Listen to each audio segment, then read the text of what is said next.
आम्ही तुळजापूरला गेलो, तुळजापूरच्या कुंडात एकही थेंब नव्हता, असं का? हे सगळं सांगतो, ब्लॉग पूर्ण पहा. तर मित्रांनो, फ्रेंड ट्रिप पार्ट 2. तर आहे ना, आता आहे ना आपण अक्कलकोटवरून निघलो होतो डायरेक्ट तुळजापूरला जायला. तुळजापूरमध्ये आल्या आहे ना लगेच आहे ना आपण दर्शन लाईनला लागलं, कारण की इथे जरा दर्शनाचा खूपच विषय, कारण की 3 ते 4 तास लागतात दर्शनासाठी. तर आम्ही डायरेक्ट दर्शन लाईनीला लागलो होतो. या सगळ्या ट्रिप मध्ये ना मी कॅमेरा केला लागला, 2 बोटं करायचे, कोणी हात जोडायचा, आणि ह्याच्यामुळेच मला व्हिडिओ काढायला खूपच मजा येत होती. नंतर दर्शन वगैरे घेतलं, बाहेर वगैरे गेलो, मस्तपैकी फोटो वगैरे काय. तसंच आहे ना बाहेर गेलो, आणि बाहेर आम्हाला ना येताना पण कुंडात पाणी नव्हतं दिसलं. आम्ही जाताना पण चेक केलं, म्हणलं किती पाणी आलंय आता पाहावं. तर तिथं आम्ही गेलो तेव्हा आहे ना पाणी ना त्याच्यात भरत होतं.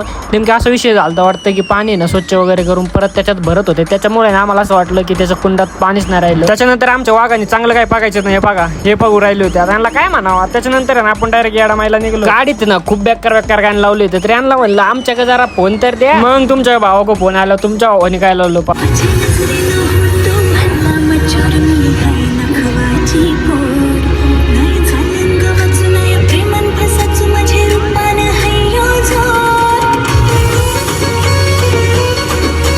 गाणे ऐकत कधी यार मला कळालंच नाही. त्याच्यानंतर देवीच्या डोंगराकडे गेलो आपण. तिथं गेल्या ना आपण धाग्याचा एकदम बंडल घेतला, आणि तिथं ना आपण येडा मारणार होतो, कारण की असं होतं की ना ते येडा मारतून डोंगराला त्याची मन्नत पूर्ण होते. आपण ते विमानाने सांगतो देवीला. आणि त्याच्यानंतर आम्ही सगळ्या पूर्ण ग्रुपने ना दोरा वगैरे घेतला, आणि ना आपण लगेच निघलो होतो फेरे वगैरे मारायला. मी ना इथं ना ऑलरेडी एकदा आलो होतो, पण इथं ना मी दोरा वगैरे फेरे वगैरे काहीच मारत नव्हतं. दर्शन घेतलं होतं, लईच घरी गेलो होतो. पण इथं असा विषय झाला की मी ना यावेळेस दोऱ्याचं आहे ना सगळं वगैरे केलं. हे ना मी बघतोय खाली ना लाखो अब्जो दोरे पडलेले आहेत, आणि अब्जो जणांनी मन्नत मागितल्यात. तर तुम्ही याच गोष्टीने विचार करू शकता की देवीचा महिमा किती मोठा आहे. डोंगराला फेऱ्या मारल्यानंतर आपण वर गेलो, दर्शन वगैरे घेतलं, आणि मला ना खाली जाताना एक नोटीस केलं की माझा मित्र बघा इथं वर काय करतोय. आमच्या टीमचा एक मित्र असा वर हिंडतोय. मला आहे ना अजिबात पटलेलं नाही. आणि याच्यानंतर आहे ना आपण डायरेक्ट रवाना झालो तिथून. तर त्याच्यानंतर आपल्याला अशा ठिकाणी जायचं होतं, तिथे ना दुधाचं कोणत्याही प्रकारच्या गोष्ट बनत पण नाही, इकत पण नाही, कोणत्याच नाही, असे ते देवीचं ठिकाण आहे. तर तुम्हाला ना कळायला असेल ना कमेंटमध्ये नक्की सांगा. आणि पार्ट 3 येणार आहे, त्यासाठी ना फॉलो करा, लाईक करा, शेअर करा.